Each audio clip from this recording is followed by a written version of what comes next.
Welcome to the Crazy Might Work podcast, where we celebrate authors, entrepreneurs, innovators, inventors, and scientists who live at the very frontiers of human consciousness and possibility. We discuss their moments of breakthrough and analyze the strategies they use to enhance their own thinking and challenge conventional wisdom.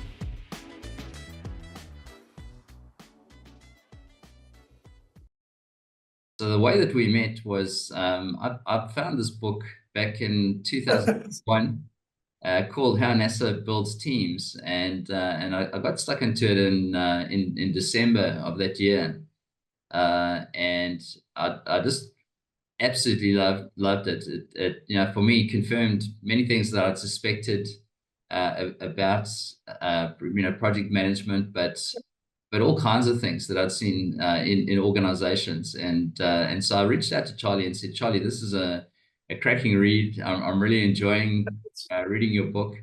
To which Charlie responded, thank you, Paul. That's a nice 77th birthday present. So it just happened that we connected on around your 77th birthday, Charlie.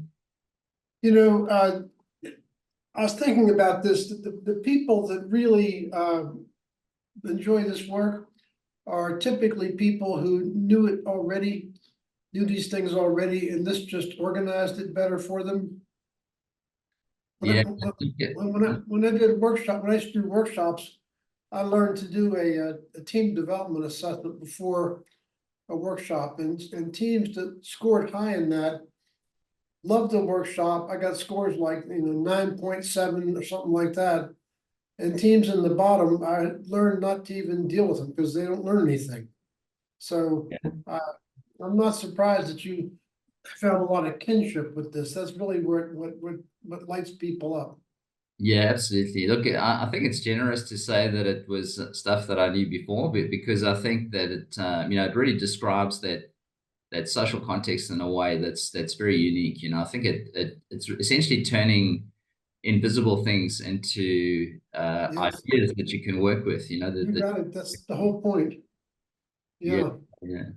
But it certainly resonated with me because I had a background in managing large projects, and I noticed that you could manage a project with an Excel spreadsheet or no spreadsheet, or you could manage it with the most complex, project management system that you could lay your hands on. But none of those things really seemed to matter. It was always the people and the the context in which your project was happening that overrode absolutely everything. Yeah, absolutely. Really interesting, isn't it? Yeah, and yet it's the one thing that no one is really taught to manage. You think about.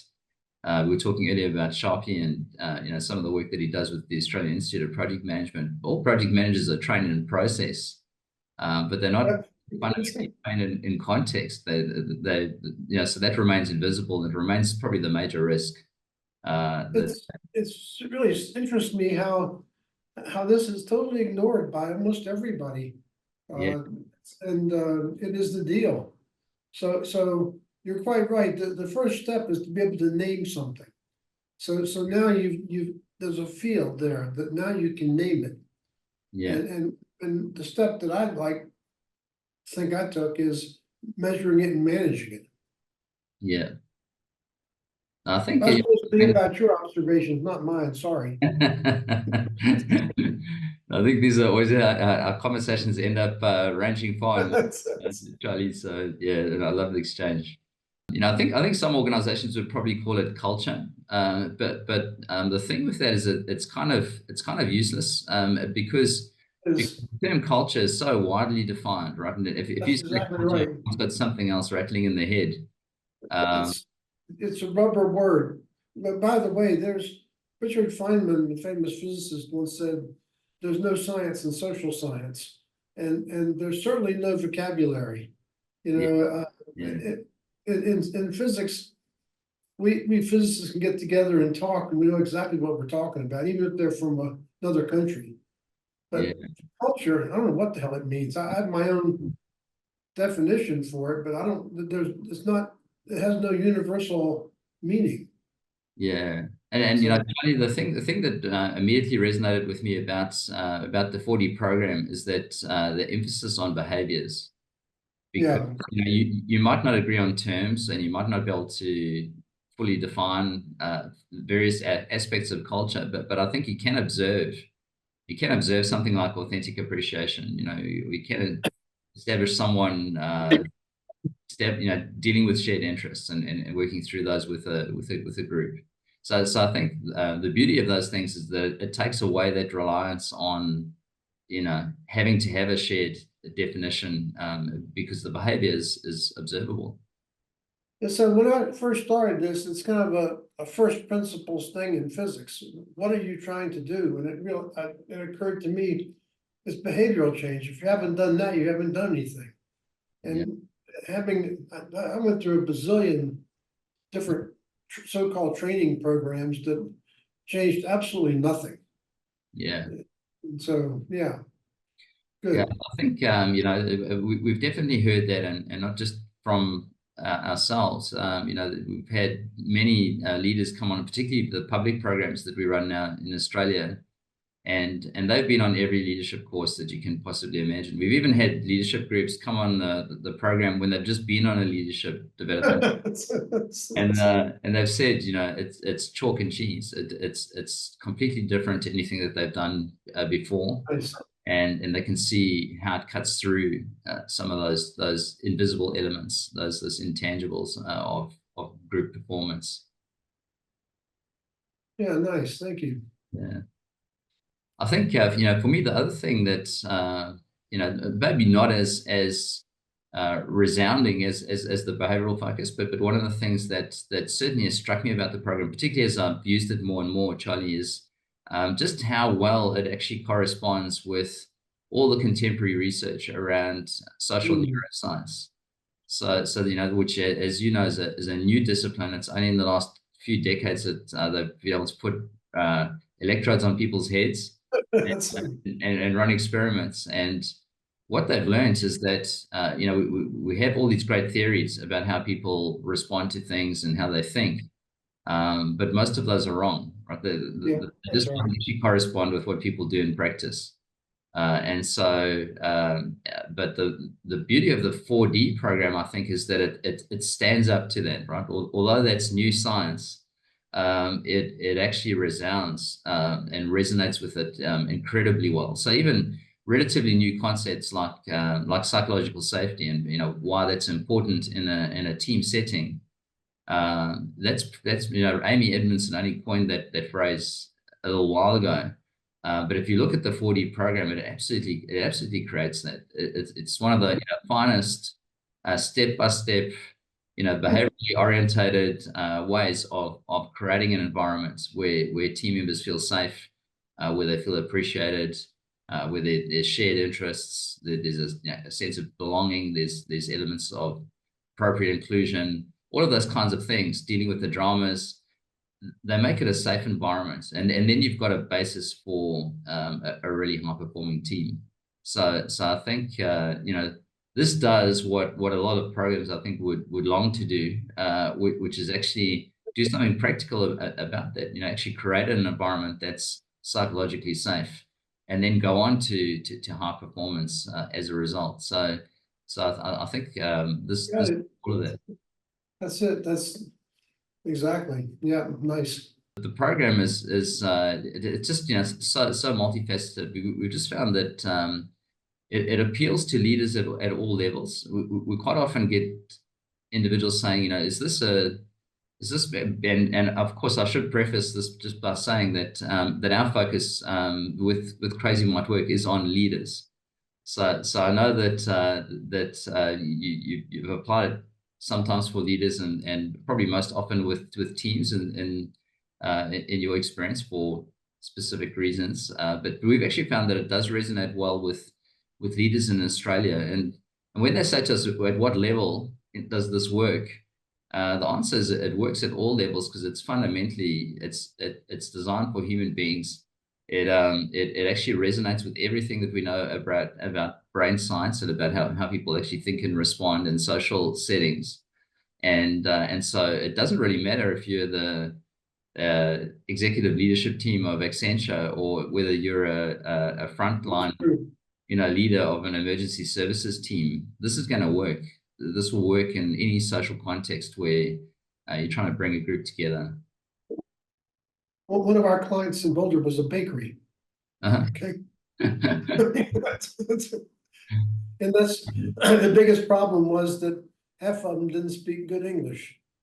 So, and they liked it. So yeah. By the way, just to put a point on that, one of my best workshop clients was the machine shop at Jet Propulsion Lab. And these are guys who came into workshops smelling of machine oil. I mean, they're guys that work on lathes and milling machines and the like. And they had to go to a little shared computer to do the online work. They didn't even have a computer, but they loved it. That's probably and by the way, these are just down to earth people, these are special. There's no bull crap with view graphs. For them, the part matches or it doesn't, it's kind of cool.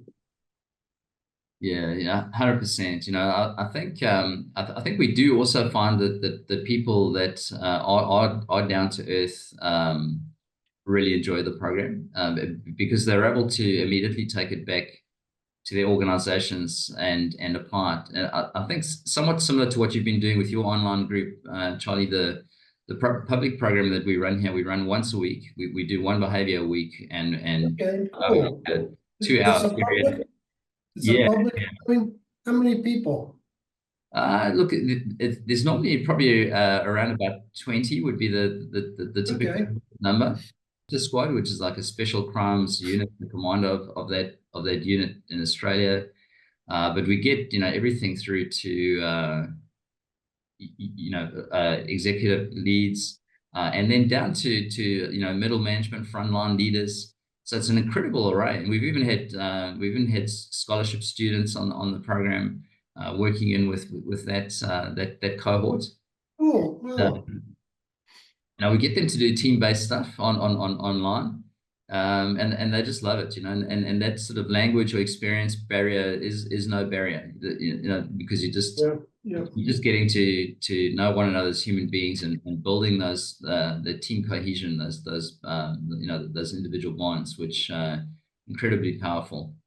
So yeah, I think that it would be hard to say who's this program. It would be easier to say who's this not for, because you'd be hard pressed to find someone I think that wouldn't benefit from it in some way. A Texas high school bought a whole bunch of my books early on. And I get an email now and then from people that I think some of my clients have done the personality work in elementary school, and the kids got it. Yeah.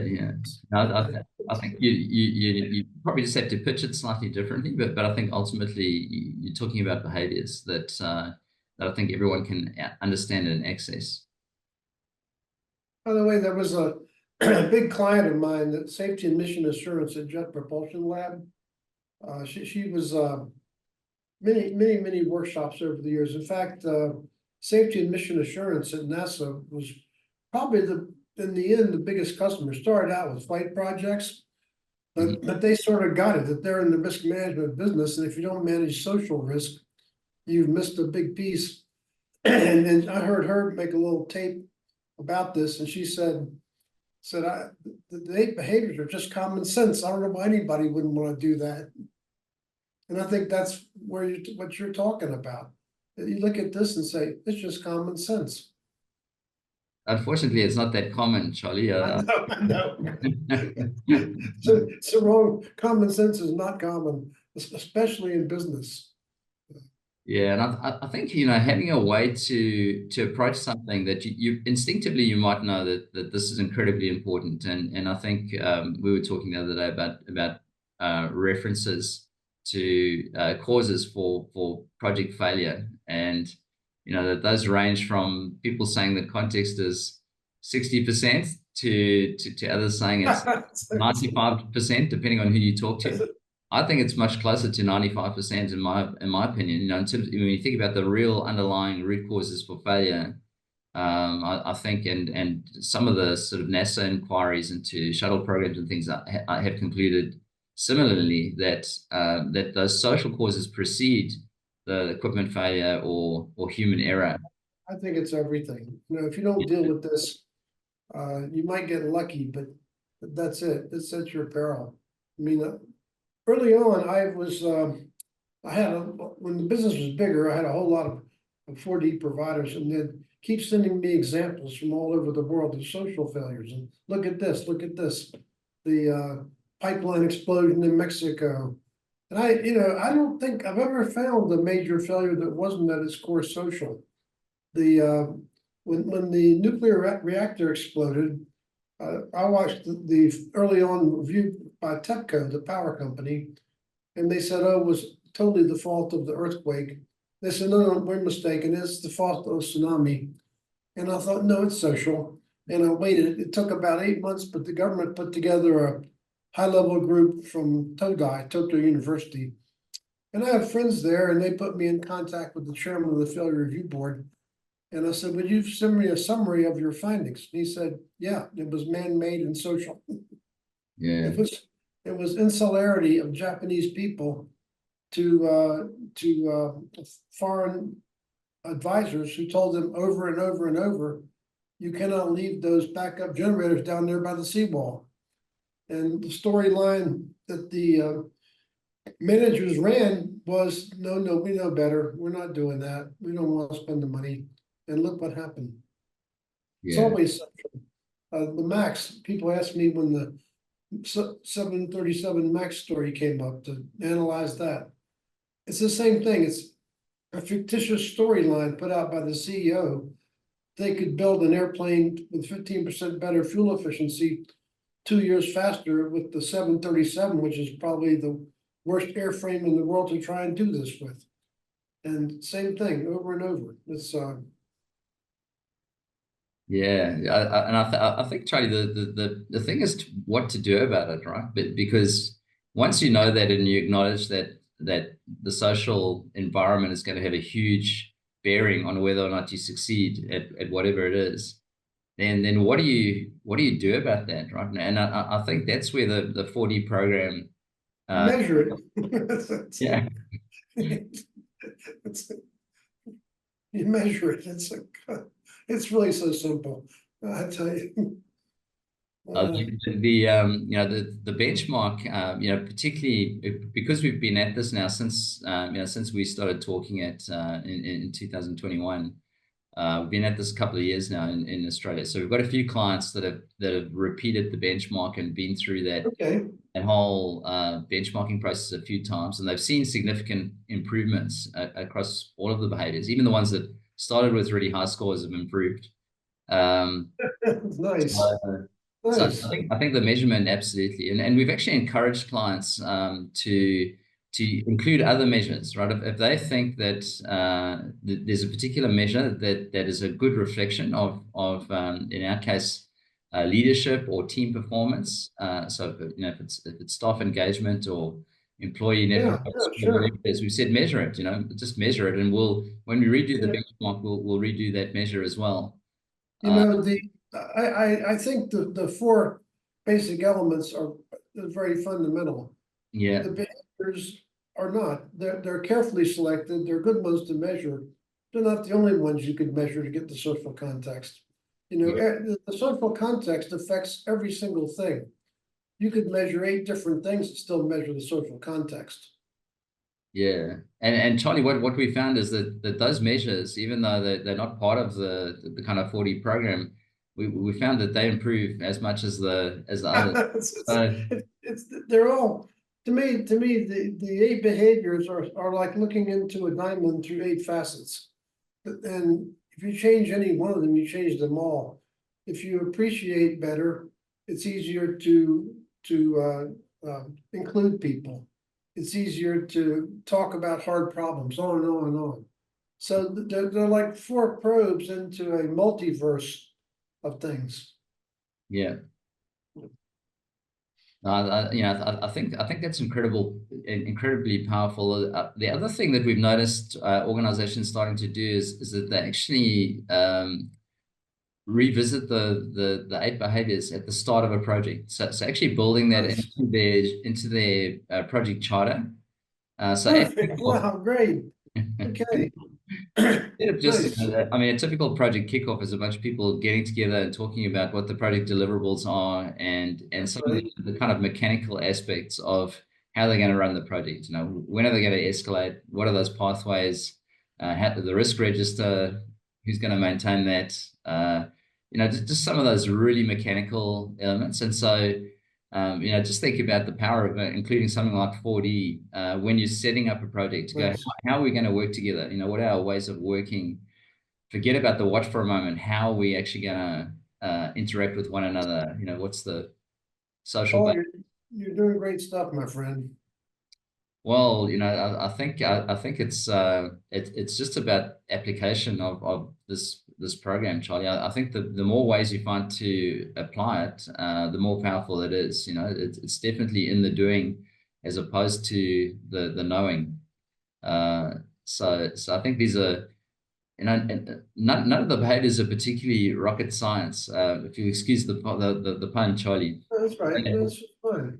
They're not hard to understand, but they're just hard to do. The mastery is in the repetition and the making them. Repetition. I'll tell you that that's so powerful. I mean, uh, everything that I attended all kinds of things. Every single one of them was a one-off.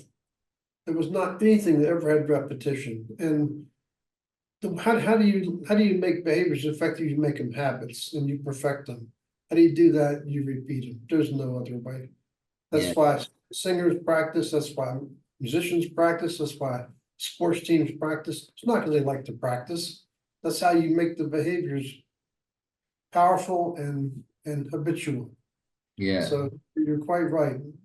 You got it, man. We were talking earlier, about why this program is so effective and how I don't think it's any coincidence, Charlie, that it really aligns with the most contemporary thinking about human behavior. And some of that is that, culture, for example, is basically the collective habits of a group. Uh, All it is. and even things like capabilities that get talked a lot about in human resources, those are largely habitual, right? That they learn behaviors that have become unconscious, that they're so deeply ingrained that Totally, people are not thinking about them. totally, absolutely. Yeah, you So got it, man. yeah, no, one of the things I love about this program is it actually does that over time, and we can see this now again in clients that have been doing it for a while, where they've started off having to really think about these things and diarize something to remind themselves to do the authentic appreciation. But once you've done that for a couple of months, that That's, you no longer need a diary entry to tell you that you need to ring yep, yep. a team member and just thank them for the contribution of a day. So really powerful, and it becomes kind of an instinct. It becomes really deeply ingrained in the behavior. You're there. I'm glad you're having this good success with it. That's nice.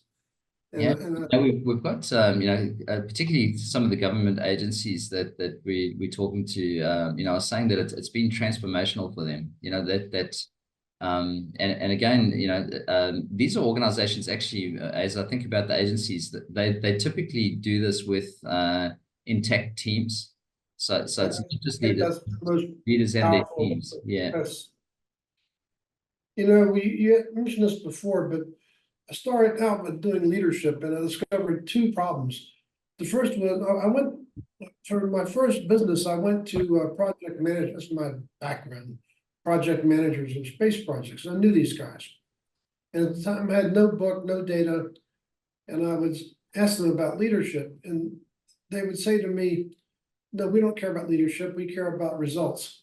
I'm not, nobody signs my report card on leadership. They sign it on, does my project get done? Does it meet the requirements? Is it done on cost and schedule? Does it succeed, not fail? Help me with that. And I said, okay, that's team building. So it is leadership, but the emphasis on team building is really sort of a marketing driven idea. The second problem is that I found that institutions have leadership programs, and they usually don't like mine because it works better. So HR is resistant. So yeah, but your comment earlier is quite correct. It does develop leaders at the same time. But the idea of the collective and the fact that it's become more and more apparent. You can look at our politics and see this, the way we adopt leader storylines, and the group reinforces them. If you so leaders can say any kind of thing, and if people want to believe it, they'll choose to believe it, and then the group will believe it, and then if you don't go along with it, you'll be sanctioned by the group, if not the leader also. So this whole thing feeds together. So I think the most powerful thing you can do is deal with the collective, because people don't realize the extent to which the ideas in their head are not original to them. They come from the group. And this comes from the fact that our genus Homo has been around 2 million years. And our particular species is the last surviving species of Homo. And how did we evolutionarily succeed, for example, than Neanderthals, who were bigger and smarter? The answer is we're more social. And this was an advantage. We discovered a new arrow that archaeologists found. We found a better arrowhead. It transmitted around the tribes almost instantly. The most, not to get carried away here, but the most interesting thing to me is that the climate that we live in right now, the Holocene, was created 12,800 years ago when we were in an ice age and a comet hit. And within like 1,000 years, the whole world took up farming. Humans somehow communicated so rapidly in the world, when you had to walk on foot to transfer information, and everybody started farming at the same time, meaning within 1,000 years. Yes. So this whole thing about how we have a collective mind and to deal with that, yeah, that's what the intact team. I'm glad you're emphasizing that. Well, Charlie, as you know, one of the other areas that we work very extensively in is the whole area of innovation. And I'm actually just completing a PhD on breakthrough innovation, looking at the last 2,000 years of invention and breakthrough across humankind. And the one thing that comes out of that very clearly for me is that the idea of the solo inventor, the solo innovator that has it's an absolute myth, right? They're looking at millions of patents and breakthroughs throughout the course of recorded history. There are almost no examples that you can honestly say are solo or in nature. You're always either riding on the previous wave of inventions or a conversation that you had with someone, but the teams that are serially creative, that serially produce huge numbers of patents, serial breakthroughs, are all exactly that. They're all teams. So that there's no one individual that orchestrates that.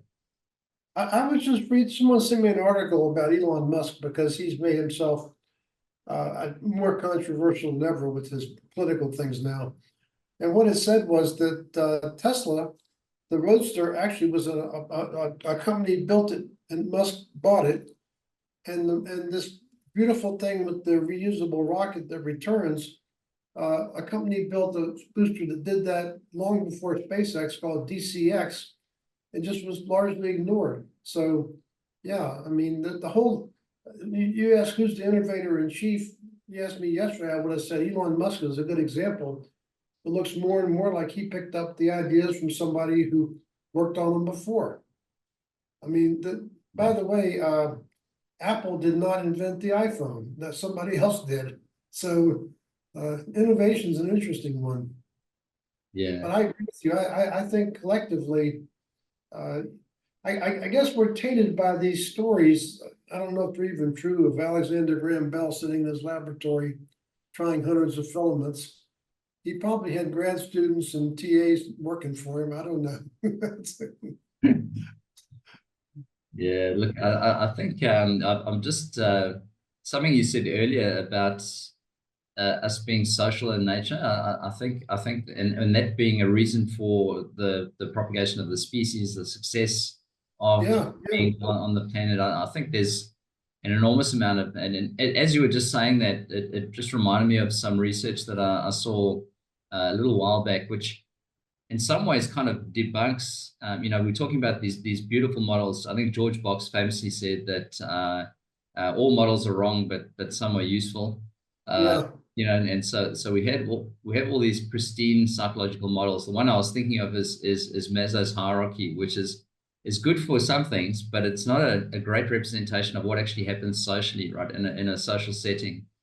I was reminded of this one particular experiment, which I think was a huge watershed moment in psychology, where they did this setup. So they had someone come into a room, and this person believed that they were playing a computer game with two other human beings. So a simple game of throw and catch, and there were two other humans and them. And what happened was during the course of the game, the computer stopped throwing the ball to the human. And of course they had electrodes on this person's head, and they watched what happened in the brain when they stopped being included in that process. But at the same time, in a adjoining room, they had another person also hooked up to electrodes, so they're monitoring the brain activity. But they also had an electrode on this person's thigh, and they were basically slowly turning up the heat, so making them more and more physically uncomfortable, to the point where it was quite painful. And then they put these two MRI scans side by side, and they said, you know what, we cannot see a difference. Yeah, it doesn't So we surprise me. look Yeah. at the neural pathways that are lighting up for social pain. They're exactly the same as the Yeah, pathways that's right. that carry physical pain. So That's right. it's not That's like right. a secondary, nice to have circuit that we're firing up here. We're actually firing up the one that gets the most attention, which is when you're in physical danger or physical pain. So exactly the same pathways are lighting up when we exclude you from an Yeah. activity. And so it's not a second order or a third order. No, Um, I think that's right. And what's interesting to me about this is that people try and treat the two things the same way because they both feel similar. But the remedy to physical pain and emotional pain are completely different. But yeah, you're absolutely right. Social pain is not remedied by repressing it. But and I'm sure you're probably there with rugby, the same thing in American football. When somebody can continue to play through enormous pain, it's considered a celebratory thing. Look what he's done. He's continued, he's got two broken fingers and he's still passing the ball. Isn't that great, right? Or whatever. yeah, But so it's we're taught as particularly as men to repress and ignore physical pain. That is not the right way to handle emotional pain. It does not, as Covey put it once, the feelings that are buried alive stay alive. So it's an interesting conclusion we make that because they both hit the same part of the brain the same way, they're not best treated the same way. yeah. Yeah, They actually good. did a kind of a funny follow-up to that experiment, Charlie, which is they gave both parties Tylenol, and they actually found that the person that was excluded actually felt a bit better having taken the Tylenol. But to your It's like, point, we're not prescribing that to well, anyone listening. it's short term, but long term is not the best Yeah, way. yeah, no, that's right. So So, of course, I do mention Maslow's hierarchy, but the way that I think about it, I had thought about the sequence, the most powerful sequence to make a request. And it occurred to me a long time ago that if you start with authentic appreciation, that opens up things. That's an opening move. mhm. And if all you do it authentically, that can never go wrong. So that's the first thing you should do.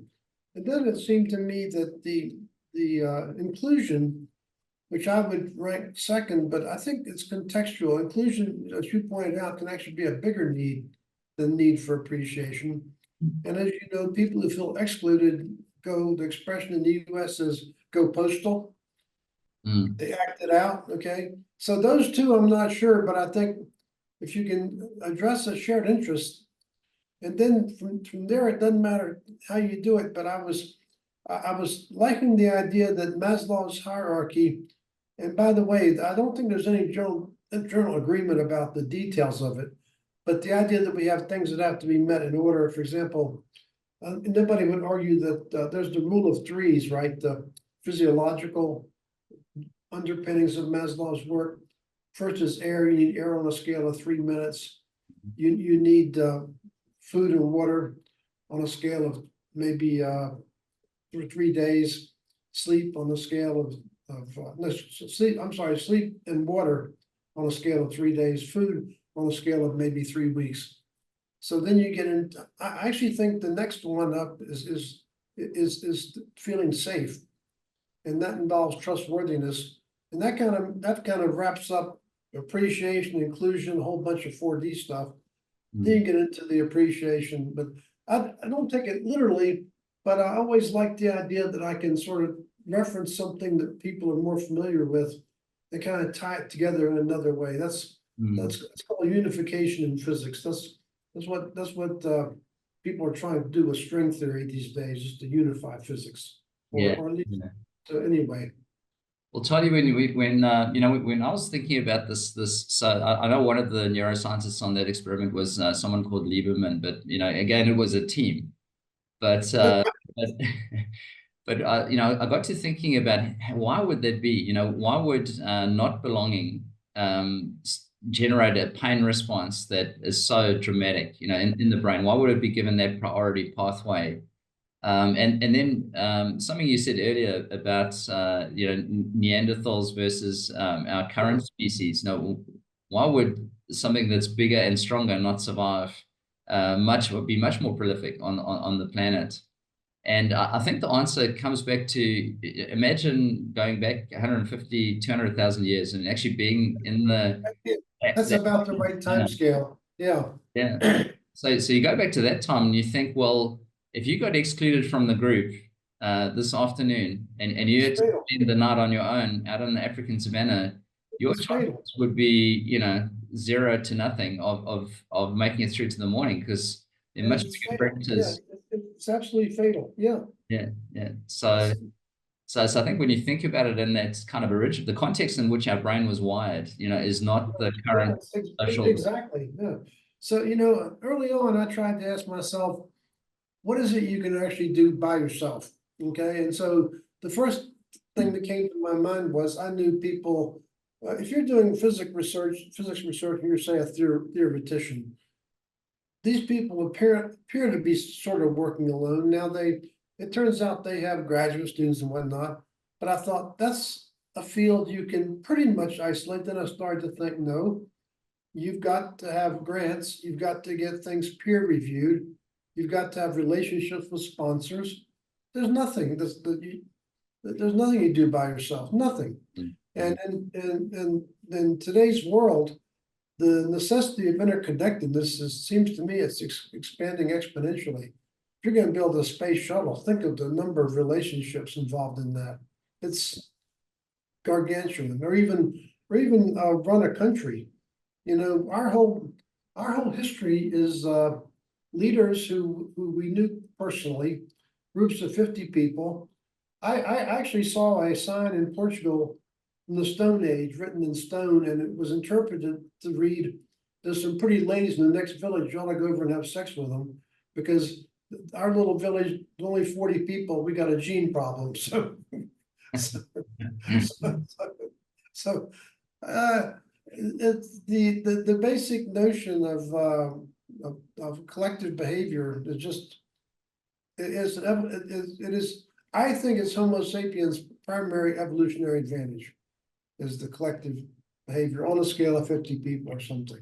Yeah, 100%. And you mentioned earlier Graham Alexander Bell, and some of the work that he did. But one of the evolutions of that was Bell Laboratories, and a very clever guy called Dunbar did some observational research on these kind of creative hotspots that we have around the world, and through time, where for some reason they're just able to produce a prolific number of whether it's patents or scientific discoveries in various areas. And what he noticed was that those breakthroughs actually didn't happen when scientists were on their own in the laboratory. When they happened was when they got together in a group setting to talk about their science and the progress. Absolutely right. I somebody asked me recently, what did I think was the greatest invention of the last century? And I think they were going to expected me to say, Hubble telescope or something. No, I said, I think it was the transistor. And I said, to think how the transistor has changed life. As a kid, we had things with vacuum tubes, and they're failing all the time. It was sort of an every other week event to go with my father with the vacuum tubes down to the drugstore and plug them in and see which were bad and get new ones and bring them back. So after I told him that, I thought I better look. I thought William Shockley invented the transistor at Bell Labs. I better look a little deeper, and I found out, oh, there's no agreement on that. Maybe 3 people involved. Well, maybe there were 8. So just like you're saying, we tend to name a person, but there are people who disagree that he's even the #1 person. And I think collectively, this is how we advance collectively. I mean, you're absolutely, that's why I think the team social context is the highest leverage place to go. It's where we do our thing. Yeah, and I think one of the things that 4D does brilliantly, Charlie, is it really distributes leadership. That it actually takes it out of this kind of mythical place where only one person can do it and everyone else stands by and goes, "Wow, what a great job you just did as a leader." I guess one really noticeable example for us is in that behavior around kept agreements. One of the ways that we apply that here is we talk about team standards. So the group have a discussion about what are the things we will not walk by. What is our kind of minimum requirement, and then what's our aspirational thing. That we would. And then what you find is that that team hold each other to account. So no one requires a sort of a leader policeman to go through and go, "Oh, you didn't do it the way that we're supposed to be doing it," because the whole team take responsibility for that. That they all have that accountability for maintaining the standards. Beautiful. Yep, that's it. You got it. That's it. That's it. No, I think there's a bigger thing in social context, and that is that it's developmentally healthy. I mean, it's not just that you're going to have a successful business. You're going to have a business that's going to make you grow and live in a good way. And the social context. I actually recently changed some workshop slides and said, if you allow a red in my scoring system, social context to persist, you need to ask yourself what you're doing to the people that are in it. You're running them. And my favorite simple example is that when I was a young man, I was supposed to go to graduate school, and I got hired, an invitation to be hired by NASA instead. And there was a way that I could likely go to graduate school, but it wouldn't be the conventional way. And I thought, I want to be part of Apollo. I want to be part of that social context. And sure enough, when I showed up there, what I found was the storyline that we all ran was, we're going to the moon. We broke rules everywhere. We're going to the moon, get out of the way. If you got a problem, call the president. And I didn't even have a time card. Somebody filled it out. It just worked. And today it's just, so social context is developmental. Yeah. I think that that commitment to a shared interest like that, is so compelling. I saw some research by Teresa Beale recently. I think she's attached to Harvard University from memory, but she noticed that that really high performance actually become much more engaged if you tell them that something's impossible. So if you say this thing That's, can't be done, that's interesting. Yeah. whereas Well, most people go, oh, well, and then they sort of move along. But the high performers actually get intrigued by that. They actually go, well, let's see if it can't be done. well, it's interesting you say that because when I disobeyed my big bosses and started the Hubble servicing mission, the technical people said the fix is impossible. And that was the context in which I said, I don't believe it. It can't be impossible. And it wasn't. Yeah. So, by the way, when I realized that error was not a random error in the mirror, but a systematic error. I'm not an optics expert, and I would never figure out the way they figured out to fix it. But I said, there's got to be a way to deal with that. If it's a systematic error, there's got to be a way to put a corrective optic somewhere. And sure enough, there was. But when we started, we'd had like 2 weeks of really smart people, 24/7, and they said there's no fix. It's impossible. Mm. And I think you're right, that probably energized me even more. And I think the fact that I was told not to do it, one of my friends said, oh, that's because you're adverse to authority. I said, that has nothing to do with it. That's not true at all. I'm most of my life has been involved with the military one way or the other. I'm very comfortable with authority. It's just that it wasn't the right thing to do. That was the bigger issue. Yeah. So anyway, I'll talk more than I wanted to on this. It inspired me to comment. Thank you. Well, I think again, just the beauty of this program that you've designed, Charlie, is that I think everyone can relate to it, right? And to be frank, not everyone can tell stories the way that you do or talk science the way that you do, but that's no limitation, right? Because all of these things are so universally relevant that it's going to be an Exactly. honor.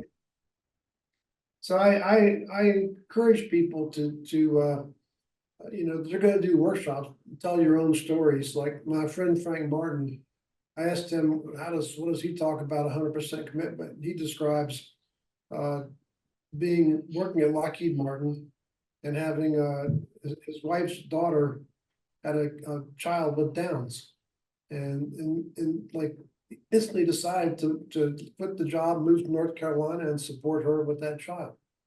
And that's the kind of thing that anyone can do things like this. And then let me tell you another sort of recent thought about this. I'm realizing more and more that a lot of what I would call 100% commitment comes after a long simmer.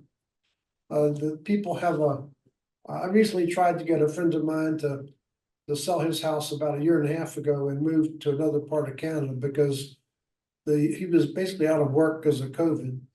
And he had a mortgage and he had a house that had gone up dramatically in price in the part of Canada he was living in because the Chinese were immigrating.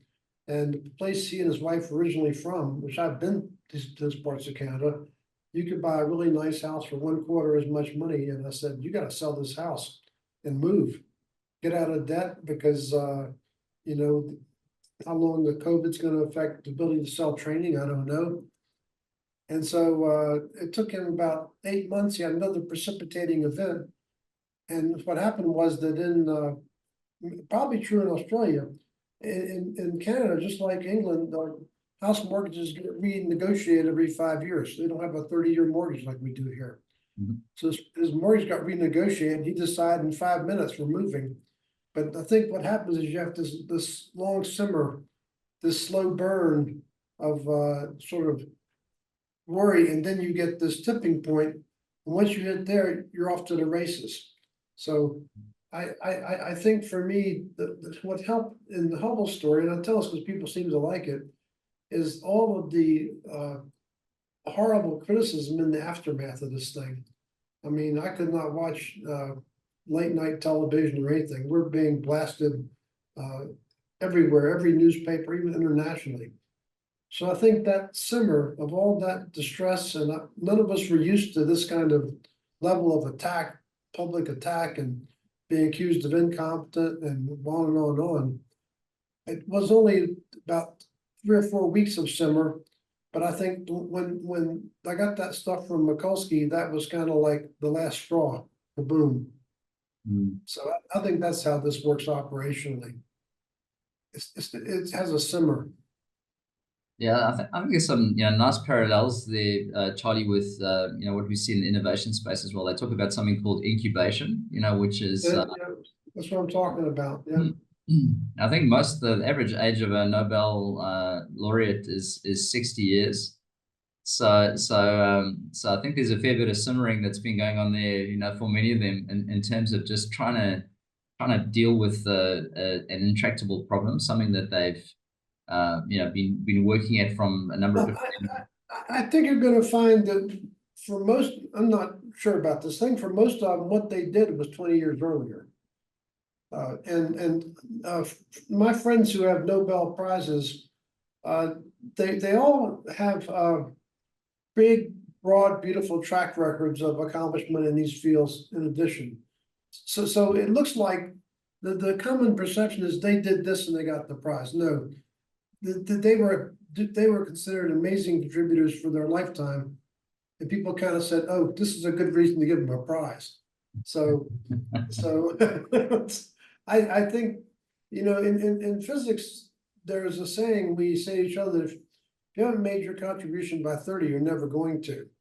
And Einstein wrote his 2 seminal papers when he was in his early 20s, and wrote something that those were special relativity and photoelectric effect. He got his Nobel Prize for the photoelectric effect, something probably you've never heard of, but I'm sure you've heard of relativity theory. Everybody has. But that's not what the prize was for. So I think they looked for something he had done and said, "Okay, that's pretty cool." So he got the prize for that. And then he wrote another paper on general relativity that was the first explanation of how gravity works. That was the first one was 1905, that was 1915. I'm not aware of anything he did great ever after. Now he may have done some things that specialists appreciated, but things that caught even casual physicists as remarkable. No. Yeah. So I think the simmer might be a little shorter for that kind of thing.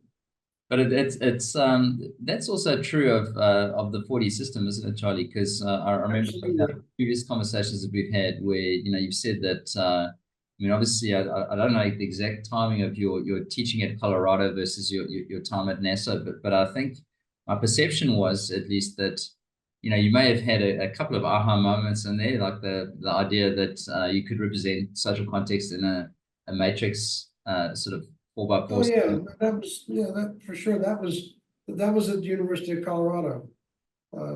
I was at the time, the thing that I was focused on was stupid. It was books on leadership, and the reason is I was reading them, and the book 7 Habits by Covey.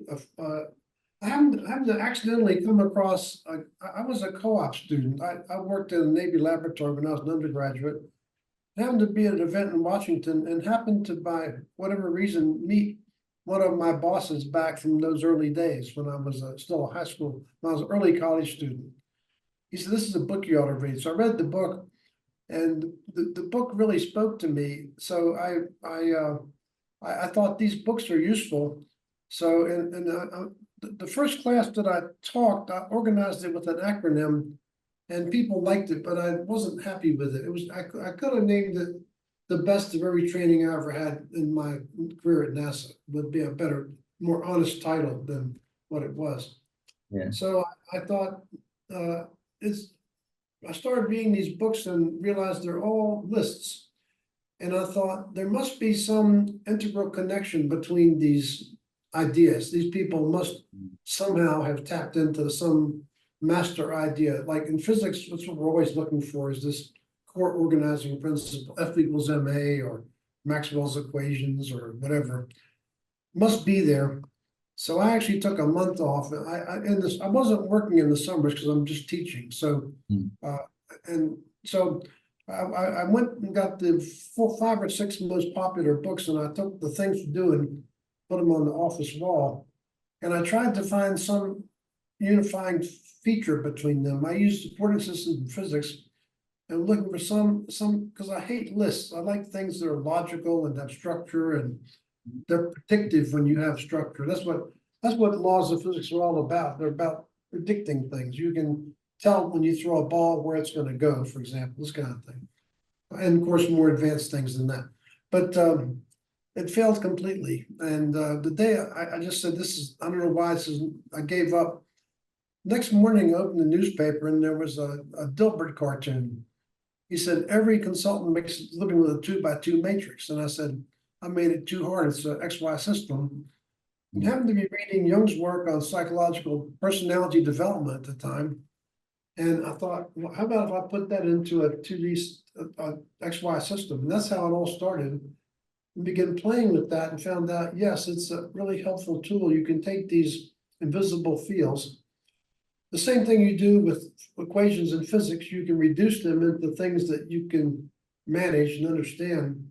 You can define personalities. You can, I actually worked for 7 years and made quite a good living out of helping companies win procurement competitions by matching up their mindset, culture, whatever you want to call it, with the customers.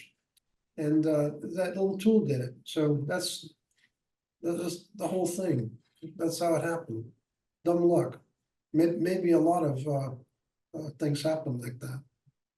For me.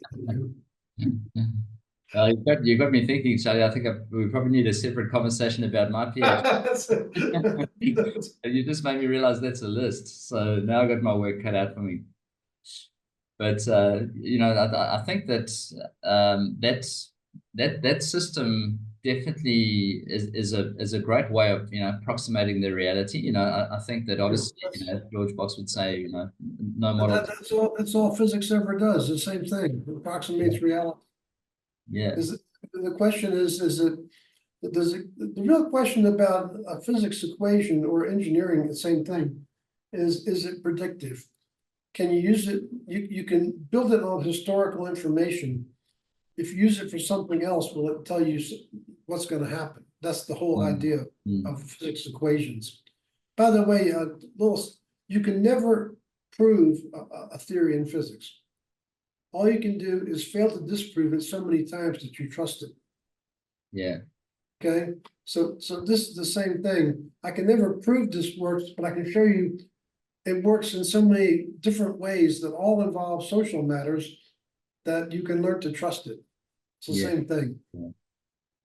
I think that's also true of the 4D system, Charlie. I'm thinking about the multiple different ways that we use something like, for example, that context shifting worksheet that you developed, and we find that we actually use that for accreditation. So something again, maybe nice, great, yeah.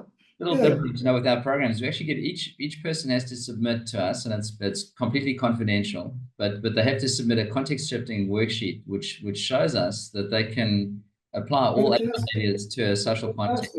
That's a great final exam. Yeah, that's it. Perfect. Oh, you're a genius. I've never heard of anybody else mentioning that, but that's exactly it. That you've driven the car around the whole track. Yep. But the amazing thing about that is that some of those assignments that come back have nothing to do with work, right? We've seen people apply the context shifting worksheet to working with their teenage daughter, working through some of the behavioral challenges that they're having there. Almost anything that you can imagine, coaching a rugby team. That's right. It's So, I did a lot of these public workshops in China. For 10 years, I was over there twice a year for a month at a time. And so the intact team stuff, which I did for intact teams, right? In that case, the way that came about was they said to me, we don't want a generic workshop. We want one that solves one of our problems. So the context shifting worksheet flew into that. So I'm thinking about these public groups, and the thing that got so much energy is this one. I cannot motivate or communicate with children. And most of the people in the room have children, but the ones that don't have exposure to children. They have aunts and uncles or whatever, brothers and sisters with children. And people say the damnedest things in these things.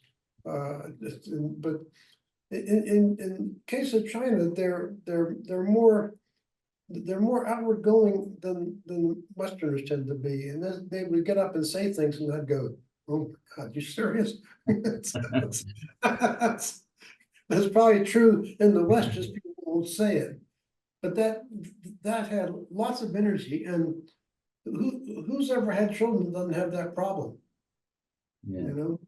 And what's fascinating is the thing that they think of last is the thing that's most important, and that's appreciation. Yeah. It's hardly on the radar screen until we do the work. Yeah. They're so consumed with the child's performance in school and this kind of thing. I said, you forgot to love the kid, and that's what he really needs. And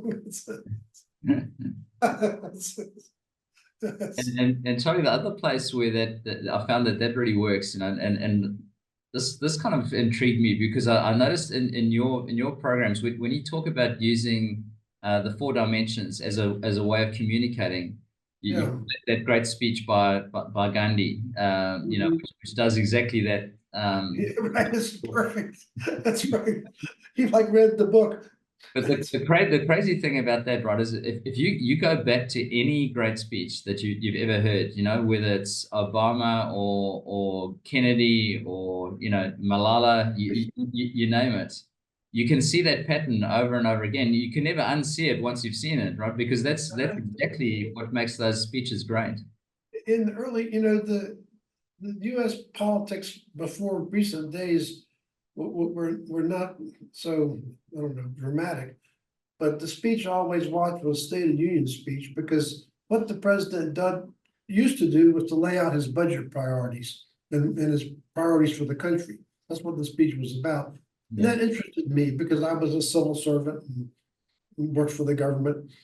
And you're right, in the early days, I'd take those speeches and I'd take little tick marks on a paper and which dimensions he in. I said, you're doing the 4D process. You're appreciating, including, visioning, and finally you're taking action. I said, you're right. I think for those speech writers, it's intuitive. They don't think about the structure. Yeah. People do this as a profession. They probably simply look at what worked in recent speeches.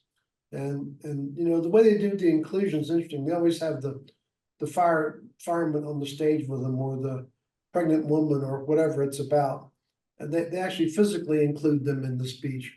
Yeah. So, but it is 4D orchestrated every time. You're right. And you can't unsee it. That's also true. It's say they're starting off with appreciation. And I mentioned this in the workshops, but I had a big hit from Bill Clinton, because I'm watching him and he's talking to the Republican Congress, and they've just impeached him. So I thought, I want to see what he's going to do for this. And what he did was very clever and a good lesson. He couldn't authentically appreciate them, but he could appreciate the situations they're working with. So I want to really appreciate the fact that we're working together to solve Social Security. I want to appreciate the fact that we're joining hands and doing this. So that's how he did it. So if you can't appreciate the person, and I can't when I'm pissed off at him, you can always appreciate the situation you're in. Yeah, that's a great lesson. Yeah, I think you know, probably of all of the, you know, the elements of the program, that 4D structure, because it's kind of a shorthand for the 8 behaviors, you know, but I've just found that invaluable. You know, anytime I'm put on the spot to do a presentation, or respond to something with a group, you can do a lot worse than working your way through the 4 dimensions Nice, great, with the group. Just a great. great way to kind of draw them in and allow people to feel appreciated and included as a starting point. And I think is it's a wise way of You never go wrong. Authentic appreciation never goes wrong. And making this a habit, how much does this change your personal life? Yeah, 100%. I'm just realizing we've talked for an hour. We were creating the longest YouTube recording of all. I think so. And it felt like about 10 minutes, but I looked at the clock and it's 10 after 5. So I want to be mindful of your time, and let's I think we should wrap up. Do you have any closing remarks you want to make? Look, I would just say,